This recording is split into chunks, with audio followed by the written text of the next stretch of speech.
Alright, so now we're on video number 3 for solving equations by factoring, and this is the one that we left off from the last video. Okay, so on this one, notice it's not set equal to 0, and we also have y plus 2 squared. So we have to multiply that, the y plus 2 squared. And there's a shortcut for that, but you can also write this out as y plus 2 times y plus 2. So this is y squared plus 4y plus 4. I use the shortcut for multiplying that, but you can just multiply it out completely by writing it twice. So I'm going to put that back in. Y squared plus 4y plus 4. And then I'm going to subtract 34 because this needs to be set equal to 0. And then we just simplify by combining like terms. So 2y squared plus 4y minus 30. Now this one does have a common factor of 2. So I'm going to take out the 2. And that leaves me y squared plus 2y minus 15.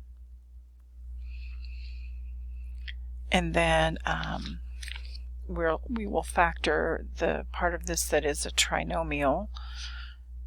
So factors of negative 15 that have a sum of 2, that's going to be negative 3 times 5. I hear my dog in the background there. And then negative 3 plus 5 gives me 2. So I check both criteria. That's important. And then we can set this equal, or we can write this in factored form, so y minus 3 times y plus 5. And then we set each of those factors equal to 0. We don't have to set the 2 equal to 0 on this because 2 doesn't have a variable. So it's going to be y minus 3 equals 0 or y plus 5 equals 0. So my two solutions are going to be positive 3 and negative 5. Alright, so finished with that equation. Alright, so this one gets a little more complicated as well because we have to multiply this out and add the 3 so that we can set it equal to 0. So let's multiply it first. So we're going to have 2x times x, so 2x squared, 2x times 2, it's a 4x, then negative 1 times x, and negative 1 times 2.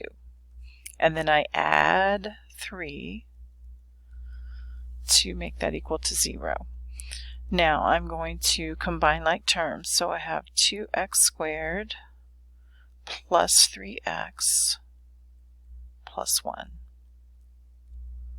Now I'm going to factor this in a quick way because 2 is a prime number and it only factors in one way, 2 times 1. So this is 2x times 1x. And then I have a 1, so I can only factor 1 one way. It's a positive 1. And then you can double check this, right? Because here, right, that's a 2x. This is a 1x, and that adds up to my middle term of 3x. So it's a quick check. And that's one way you can factor whenever the leading coefficient is a prime number, then you don't have as many factors to try. And then we set each of these equal to 0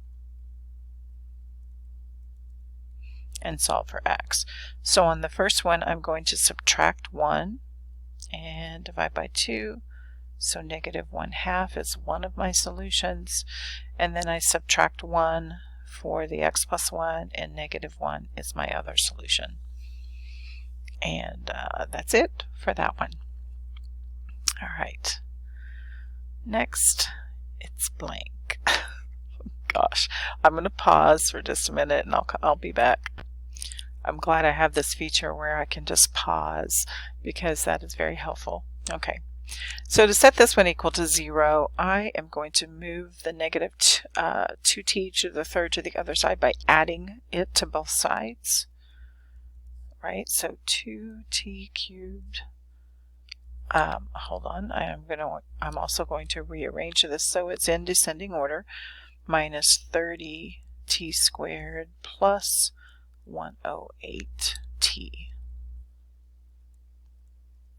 All right, so this does have a common factor, and that common factor is 2t.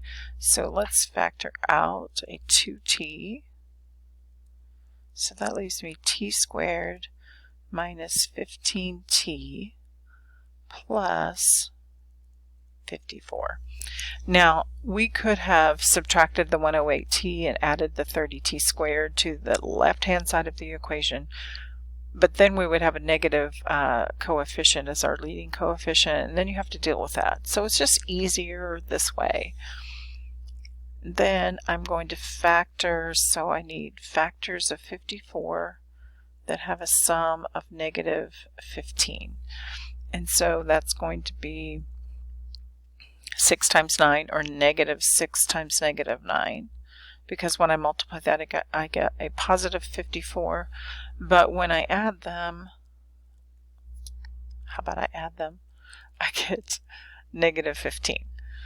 Alright, so let's put this in factored form, and we have a t minus 6 times t, how about a t minus 9, and then set each of those equal to 0. So 2t equals 0,